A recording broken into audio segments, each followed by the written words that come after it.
Just for today, everything's okay, everything's okay. Never comes again, another day like yesterday. Just for today, everything's okay, everything's okay. Good morning, everybody. It is early spring here in Los Angeles, and we're starting to hit some 75-degree days, maybe even pushing 80. Such an interesting place, Southern California. I had a little bit of time, and I always record these voice notes of thoughts or ideas that are like, oh, well, that could be a podcast episode. So I opened it up and I listened to one. I went, okay, I'm going to speak on this. And I wrote an article about this, which I will include the link. But essentially, I was thinking about, it's hard to be a parent. And you're constantly, there's multiple layers for parents, right? There's simply the logistical layers of like, how do I pay the bills, get kids from A to B, put food on the table, literally fix food and get it on the table, or order food, like whatever it is, all of these logistics when with kids. How do I find classes for them, activities for them? What are we going to do over the summer? What happens when they start getting too bored and fighting, and I have work, etc. So there's all of this massive logistical thing that comes with having kids. And then there's behavioral and social things that are that are logistical, meaning you're trying to modify your kid's behavior or direct your kid's behavior to fit into this massively complex thing of what the schedule is and what they wear on a given day and what they eat and is what they're eating healthy and right? So you're trying to direct their behavior, invite behaviors, socialize them into behaviors that will work in this massive logistical thing. But then underneath that, far more importantly, is what modern parents have come to understand is that we need for them to feel valued. We need for them to feel loved. We need to provide experiences with them, socialization experiences that are about their emotional, psychological development as a human on the face of the planet long term. That's not just about how do I get them to their music class or whatever. If you just want to get them to their music class, you can do what my parents or grandparents or for generations, which was we were just mean to kids. We yelled at them. We grabbed them by the arm and dragged them. We told them we were going to leave them if they don't get their crap together. We threatened them with like, well, all of your friends do this. You're going to grow up and not have any skills. And there's all kinds of crap that parents did to alter their kids' behavior and to force them into or coerce them into doing the things that were necessary to have some kind of system up and running, right? But now we're like, oh, their overall human development, their emotional, psychological development is probably the most important thing. And so then you have ideas of discipline and gentle parenting, and all of this. I'm not arguing is right or wrong, but I'm saying that there's this awareness that we're also responsible for how those little humans end up relating to self and relating to others, and how they end up relating to tasks, and how they relate to discipline, and how they relate to toxic things, and how they relate to substances. If you're a parent who just chronically has 2 drinks every single night, you're setting your kid up for alcoholism. And by the way, you're a mild alcoholic. Like, nobody should be ingesting any chemical that consistently, including probably coffee, right? So we've become aware that maybe our primary and most important focus is on the emotional, social development of their relationship to themselves and their relationship to others and their relationship to friends, their relationship to their parents, to their siblings, right? Who and how they are as a human consciousness on the face of the planet. And holy crap, does it get complicated and overwhelming. Man, I mean, I've spent most of my kids' life really just feeling like, man, I have no idea. Like, I address these things and I try to address all of them at once and keep them all up and running. But sometimes you're just so tired. Look, I've shared with you guys, we lost our home a year ago. I got to tell you, the latter half of this year, I had become so fatigued and just so done with scrambling that even though I know it's a terrible thing, sometimes, like, my wife takes them on Saturday while I work, and then she often works on Sunday and I take them. Like, there are times by the afternoon, even though I think television is horrible and children's programming is horrible, super, way overstimulating crap, even when the content is good, it's just like, it's terrible. There are multiple times that they've been like, Dad, can we watch? I'm like, yeah, watch. And I fall asleep on the couch. And I'm like, yeah, I'm going to 45 minutes. You guys can watch 45 minutes. And I sleep 2 hours, which means they stare at the TV minimum 2 hours. That's not good, right? That's just a parent who can no longer hold and balance all the logistics and the social and emotional development and the kid's relationship to all the logistics and keep directing them into new behaviors. Like, I know the healthy thing would be to take them and let's go to the Y and go swimming. But then I got to spend 20 minutes, a half an hour searching for their stuff and getting it all together and then dealing with the fact that I don't want that, swimsuit. I want this swimsuit and blah, blah, and we need to make a snack. And, meanwhile, maybe they're fighting because they're already bored. Like, all of that shit can happen. And sometimes I'm just like, yeah, watch TV, right? So if you're in that position, be aware you have to run all the logistical stuff, and then you have to manage their behaviors to teach them how to interact with all the logistical stuff. But most importantly, you have their emotional, social, psychological development, which is more important than any of it. Okay, if you're aware of that, God bless, and also, amen. Like, believe me, no judgment from me if you fall down on that sometimes weekly. And we were falling down on it weekly because we had just like the loss of our home, trying to recover, trying to climb out of debt. I mean, the amount of debt that we came away from that was ludicrous, and we had just finished paying off all of our debt. So, you get all of this shit going on, right? And it gets really hard to stay motivated because a lot of times people don't even really tell you why.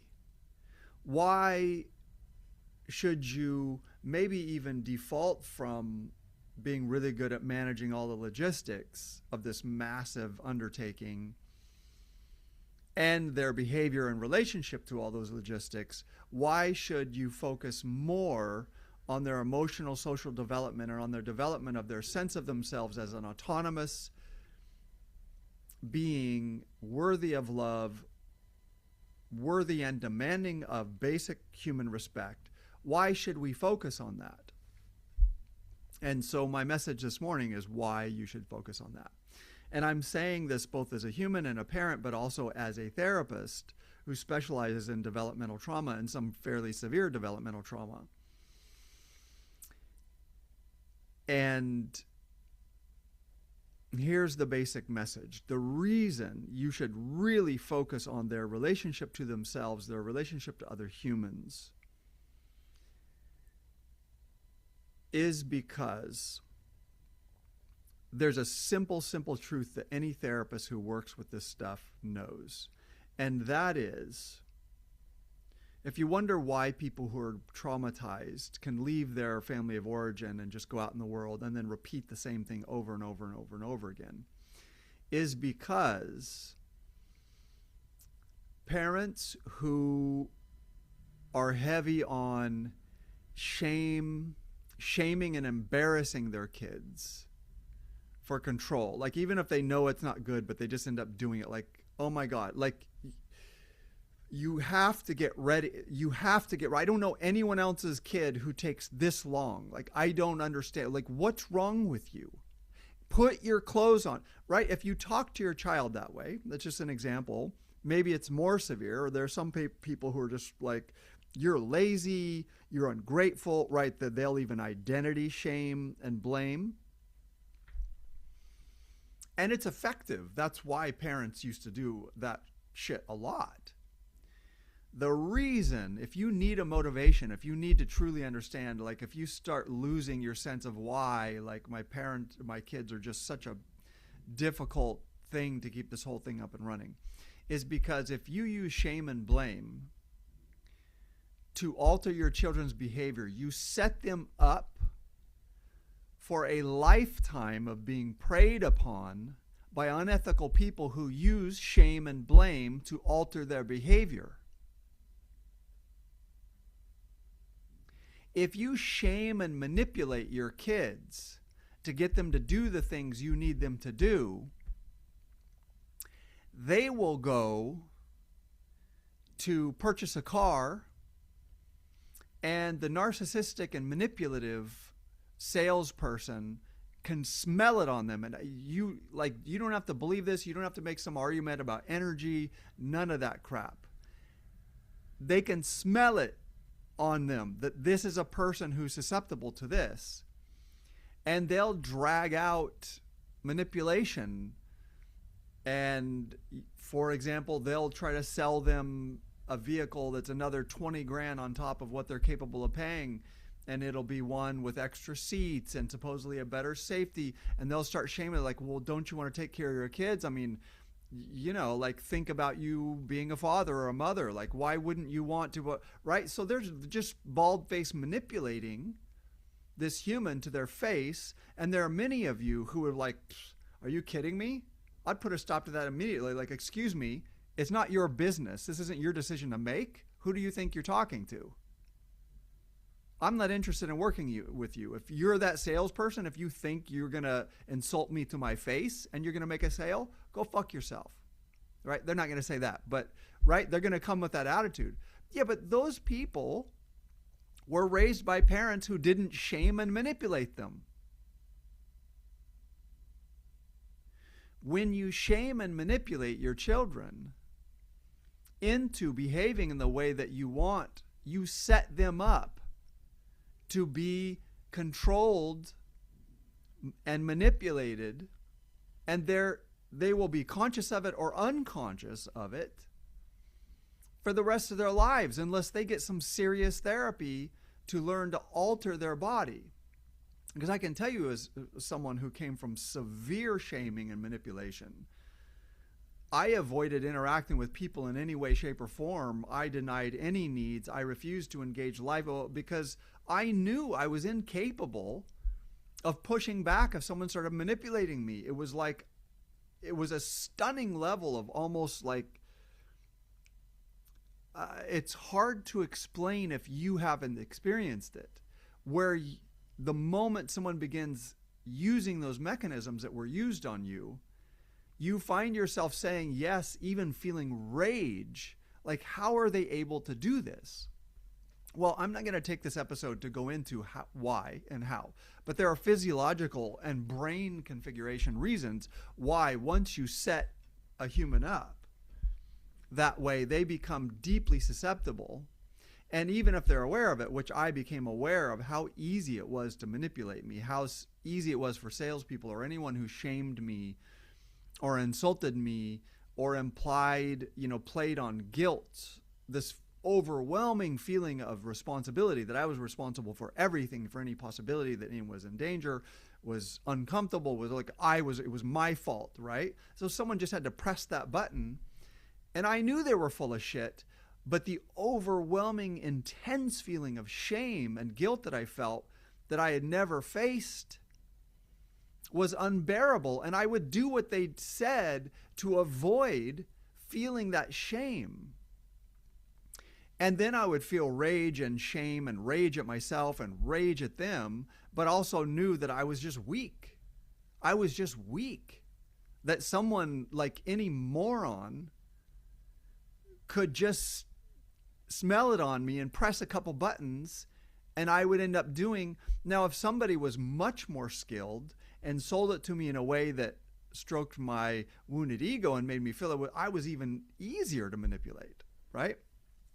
And I grew up with extreme shame and manipulation. My mother, I don't think, ever said an honest thing in her life. I don't think she ever asked for something from us, or especially me, that wasn't about how tired she was, or she had a headache, or how could we act this way, or we were ungrateful, or like all, it was just a whole mess of toxic crap. So again, to come back to the message, if you have an anger irritation problem, and this can especially be damaging to girls, right, who may not physically be able to face off with an aggressive man, especially if she's attracted to and is in a relationship with, and you lose your temper and have any kind of aggression or violence behind your tone, when you, like, it doesn't even, like, some parents actually, right, hit their kids, right, which makes it even worse. But if it's just a pressure and a tone of anger and irritation that's fairly consistent in your relationship to your daughter, she's going to grow up. You are now making her susceptible. You might be like, well, I'm her father. Well, okay, great, Dad. But all you're doing, because you're not going to be there for the rest of her life, and you're not going to be the man for the rest of her life. All you're doing is setting her up to date men who are aggressive and abusive towards her, and she's going to be as susceptible to it, and she's not going to know how to set a boundary because you didn't allow a boundary. You didn't allow a boundary. You violated your own boundary, an appropriate boundary with a child, in allowing that anger and aggression to spill out. And if you don't have the skills to repair and also to take responsibility for your own behavior, and what I mean by take responsibility is you can't keep doing that. You got to work hard on that shit. And if you reduce it from, oh, it's 50% of the time to 10% of the time, you got to repair that 10% of the time and make her aware, right? And what that looks like is if you have a little temper tantrum, which is what those are, don't play. Don't pretend it's like, well, you know, I'm the father and sometimes I've had it. And don't play. Don't play. Don't shame. Don't embarrass yourself. If you're the father and the authority, you are the first person. You manage your own emotions. You go to therapy. You talk to friends. You develop a healthy relationship to your own emotions such that losing your shit is few and far between with your kids. And when you do, then you come to her, if this is your daughter, which again can be really, really important, and you say, hey, honey, you heard that I took an irritated tone and you could tell from my face I was angry. And don't mix in, right, because as a child she might have done something that needed to be addressed.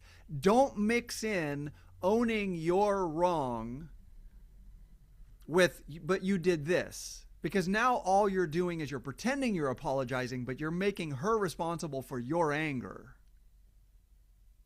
She may have done something wrong. He or she may have done something that needs to be addressed. Well, you're a parent and they're a kid. That's their entire childhood, is doing shit wrong, because it's your job to teach them.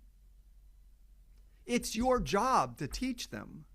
We don't get to have temper tantrums because they're kids and they screw up all the time and they don't know how the world works and they don't have control of their emotions. Like, you're not entitled to have a temper tantrum because they don't know how to manage their emotions. They're the kid. They're the child. You're the adult, right? So you don't mix in what their content was that you were addressing with your behavior. You merely model what it is to be responsible for my own emotional, wipeouts. So you say something like, hey, honey, like, you heard, I know that I took an irritated tone with you and you could see from my face I was angry. And I want to apologize to you because there's nothing that you've ever done or that you could ever do that means you don't deserve that. That only happened because I was not managing my own body and my own emotions, and I let myself get too tired, and then I responded with anger to you instead of helping you and teaching you, helping you understand. the situation. So I'm really sorry about that, sweetie. I love you. I love you so much, and you don't deserve to be treated that way. Okay, you leave that. Come back 20 minutes and say, hey, honey, now that I'm being your father and I really love you and I'm in a better place, can I explain to you what I was trying to teach you? Again, don't mix it. Don't start referring to your irritation based on her behavior. Don't do it. That's what abusers do. She's going to date some douchebag who smacks her, and there's like, well, maybe I shouldn't have, but you blah, blah, blah, blah. It's the same move. Parents, it's the same move. It's the same move. Maybe I shouldn't have, but no. You're setting them up to spend their lives susceptible to being abused, manipulated, guilted by people who don't love them at all. Like, I'm assuming that you actually love your child, right? So you don't. So when you come back, first you repair 100%. My behavior is my behavior. It's my job to manage my body and my emotions such that I don't lose my temper with my kids and I don't get irritated. I don't speak in an irritated way. So I own that. Then 20 minutes later, you come and say, hey, honey, could I explain to you what it was that I needed? I saw that you had taken all of your art supplies out and they're all over the table. And I know you're 7 or you're 5, like whatever, and I know you don't remember real well, but I've already spoken to you about this twice. And what happens is when you leave your stuff, right, you left those toys over there, and I asked you to pick them up, and you didn't pick them up. You left those over there, you didn't pick them up. So what happens is there ends up being a lot of work for me and your mom, and I need you. What I was trying to say when I made a mistake and talked in a way that was not right is what I'm telling you now is you're going to have to pick your stuff up after each project. If you don't pick your stuff up after each project, we're either going to put projects away and you're not going to have access to them, or, and we don't want to do this, but there needs to be a change, right? And this is to help you remember. We may have to just get rid of your stuff or lock it up in the garage or give it to someone else or whatever if you don't pick it up. We need you to pick it up. That has to happen. And so we can either lock it up and you don't have access if you don't pick it up. I'm going to remind you, so I'll just say it to you once. Hey, honey, you just did a project. I need you to pick that stuff up. I'm not going to yell at you. You don't deserve that. But if you don't pick it up, maybe we're just going to put it in a bag and it goes in the trash, okay? You understand what's going to happen? You see the difference? There can be a consequence, even a dire consequence for that child. But never, ever, ever mix your emotional temper tantrum with their behavior, because then you're teaching them at an unconscious level that their behavior causes your emotional temper tantrum. Then for the rest of their life, any narcissistic douchebag, every manipulator, every politician, every bank manager giving an unethical loan, every fucking predator and parasite in the human race, they are susceptible to them because you taught them at an unconscious and a conscious level that when other people behave badly, it's her fault or it's his fault, and they have to fix it. And the way they're going to fix it is by doing what those predators and parasites are telling them to do. That's how it works. That's how it works. In worst case scenarios, I see, for example, and my parents were like this, incredibly abusive, toxic, narcissistic, self-serving, incredibly inappropriate parenting, took no responsibility at all for their own behavior, did really bad things to me, to my oldest sister, and in general, just really negligent things to all of us. And then there would be these behavioral outcomes that it's like, well, yeah, of course, like how is a kid going to act? And then they would literally be like, well, that's the way you are, and that's your fault, right? One example I'll give you is both of my parents, it's like you did not contradict or even think differently than they decided what was true. There was no such thing as disagreeing. They would fly into a rage. My father intellectually, my brothers and sisters grew up. I was someone willing to disagree or to think something other than, and he attacked me viciously anytime I disagreed, and abusively, not physically. My father didn't get physical, although my mother did. And so my brothers and sisters grew up watching this. And I'll give you this example. When I was in my late 20s, that would have meant my sister was maybe 33, 34, something like that. My father would make fun of her. She emotionally just really wanted people to get along. She just did everything. She sacrificed herself to try to make it okay for everyone and make everyone get along. And so she's gotten over this, right? She's very independent. But when we were younger, she was just a convert. But she was smart. She was just doing what it took to not get attacked. And my father would make fun of her and tell this joke about like, well, you know, there was a point at which they decided that we would no longer go to Seventh Adventist Church. We would not go to any church. And they just said, you guys are going to decide, you know, blah, blah, blah. And my sister asked my parents, well, what do we believe now?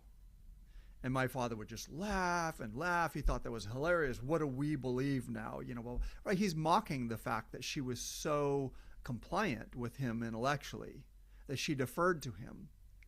And yet he abused the shit out of any of us who stepped out of line. Me, really, because I was constantly trying to prove to him that I was also smart and intellectual and philosophical and had my own opinions, because I'd grown up watching him mock people who were compliant, who didn't have their own opinion. I literally watched him just put people under the ground, to their face or behind their backs. And so I was always trying to prove like, I'm independent, but he would attack me viciously. And she'd grown up watching this, to the point even that once that he had lit me up and shamed me and mocked me in front of the whole family and yelled at me in front of the whole family, and I felt really ashamed and was sort of looking down. My sister said, well, that's what you get for going up against Dada, right? So he abused the shit out of me specifically as the object lesson. Like, you don't cross what he says intellectually. And then he mocked and made fun of her because she learned the lesson, was like, okay, tell me what to think. And again, has been over that for decades, so I don't want to shame her or whatever. Like, she's a very, very strong person who thinks what she thinks now. But at that time, we were young enough. So there are severe cases where parents are so narcissistic and self-serving and fragile and unaware of themselves and their behaviors that they will create super intense environments in which there's only a few ways that children can adapt to that. And then they will point their finger and mock and point out those adaptations as something shameful about that child. Right? And when you do that, so that's an extreme case. My parents are an extreme case. But when you do that, you're setting those children up to be people who defer to narcissists, manipulators, parasites, and predators. When you parent that way, you're setting your kids up to defer to narcissists, manipulators, parasites, and predators. Because that's parasitic and predatory behavior. Even when it's subtle. If you use shame and blame to alter your children's behavior, what you're saying is, I don't have the parenting skills to actually guide you into behaviors that are needed for the situation that we exist in.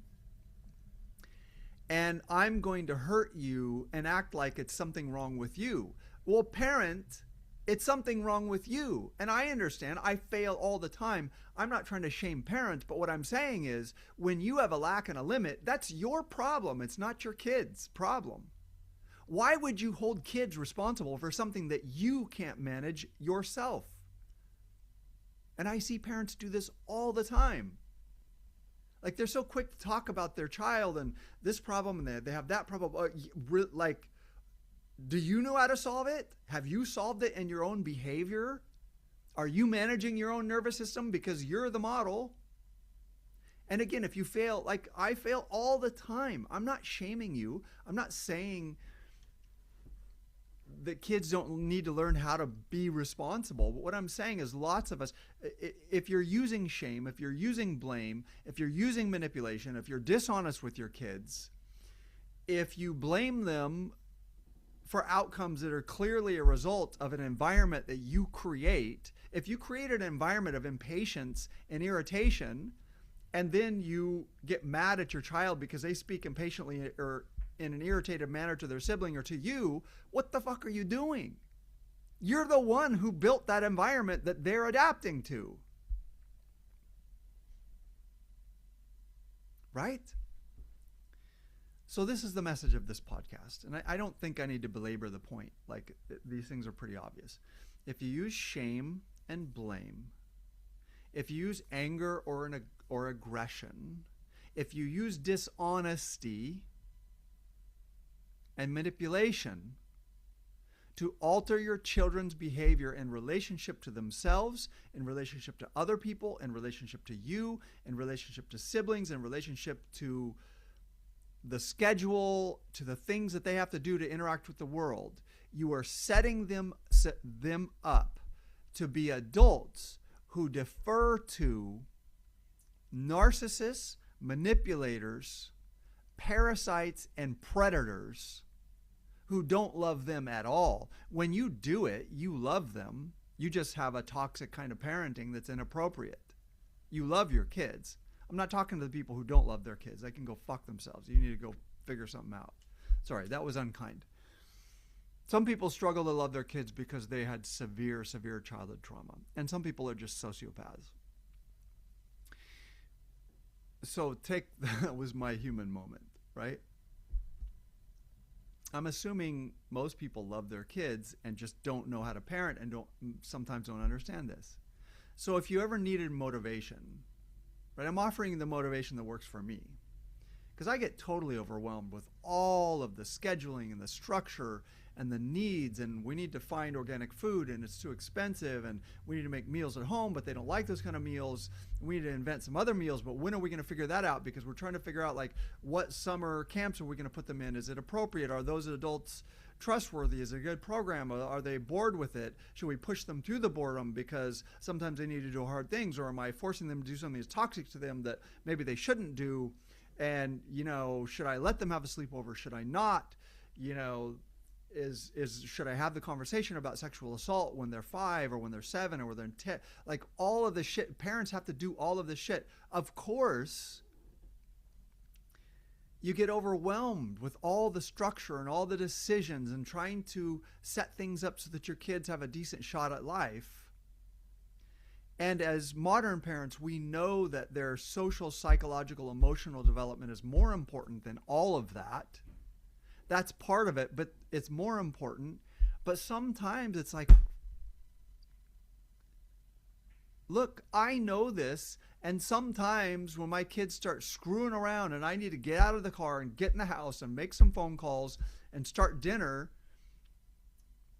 or like we need to leave the park because I have all that shit to do, every once in a while, I'm like, I'm getting in the truck and I'm leaving if you don't get your butts in the vehicle. That's shitty parenting. That's lying. No, I would never leave my children.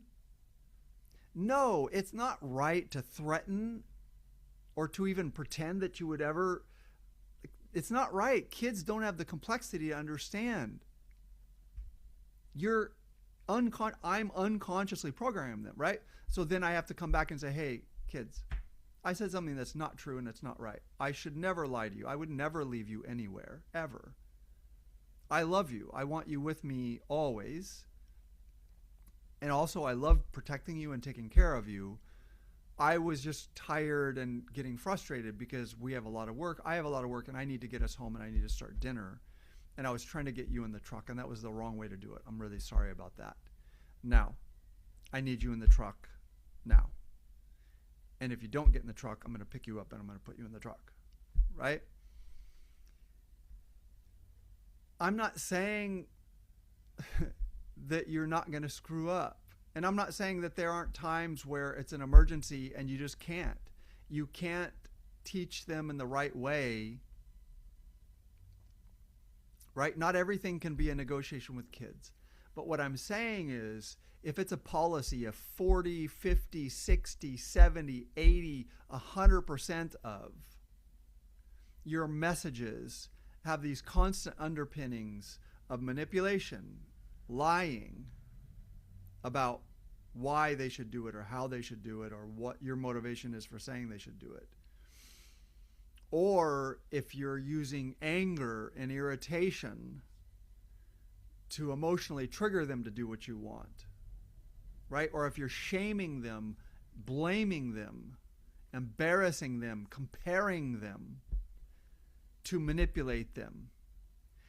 If you do that between 30 to 100% of the time, or even if you do it 30% of the time but you never come back and repair, you are setting them up to defer to and to be targets of and to be helpless in the face of, without serious therapy and raising of awareness, to be the victim of every manipulator, every narcissist, every predator, every parasite out there. And then they live those lives. And then narcissistic parents look at them and wonder, well, they never seem to be able to get their stuff together. I don't know. Like, I gave everything to parenting. Parenting's hard. And I poured myself. I gave everything to my kids. All these shit-ass statements. Nobody gives everything to their kids because we're just humans. Shut up. Narcissistic crap. If you accidentally did that because you didn't know, because, right, this is new. I didn't have those parents. And you know that you did that.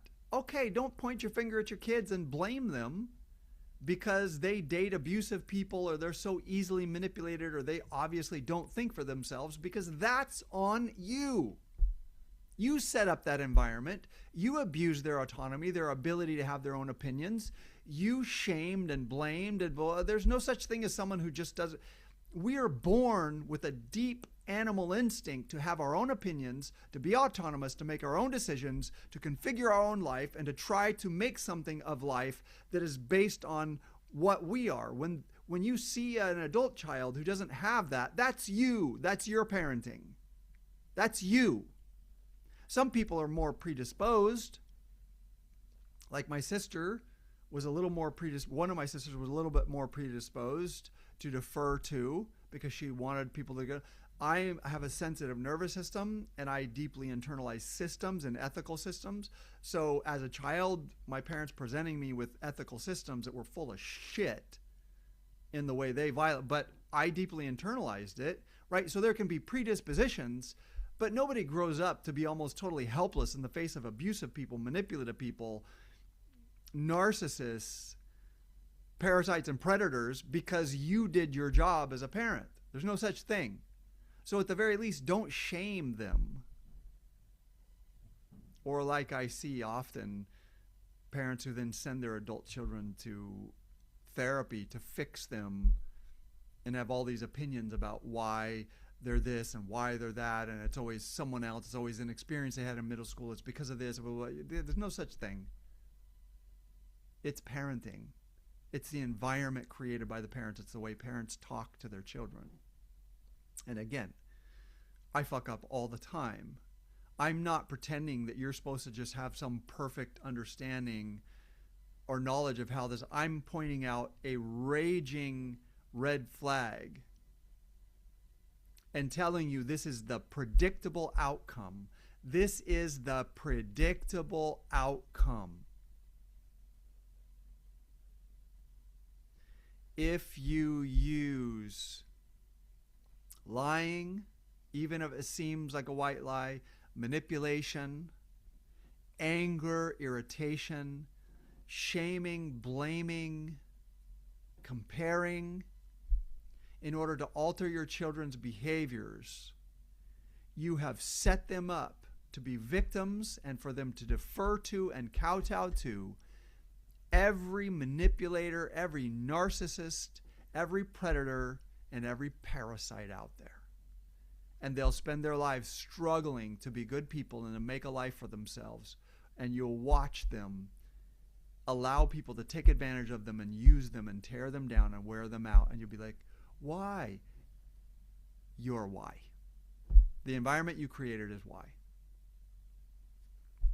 Me too. I've already screwed up significantly. I am not judging you. I'm telling you this is what it is. This is what it is. This is how it works. It's mechanical. Don't blame yourself. Don't shame yourself if you already did it for half their childhood or if you did it their entire childhood. Now you say, okay, don't blame and shame yourself. Just own it. And maybe have a conversation with that adult child and go, hey, look, this is how this works. I used a lot of shaming and blaming and comparing and a lot of irritation to redirect you. And now you tend to date those kind of people, and that's not your fault. That's my responsibility, and I want to own it. I want to tell you, I'm really, really sorry that I did that. It was the wrong thing to do. You didn't deserve that. And if I can help you, if I can help pay for therapy, if there's something I can do to help support you, I'll do it because that's on me. Just have that conversation. Nobody's saying go back and know what you didn't know at the time. You didn't know. If you're a good person and you loved your children, you didn't know. You didn't know.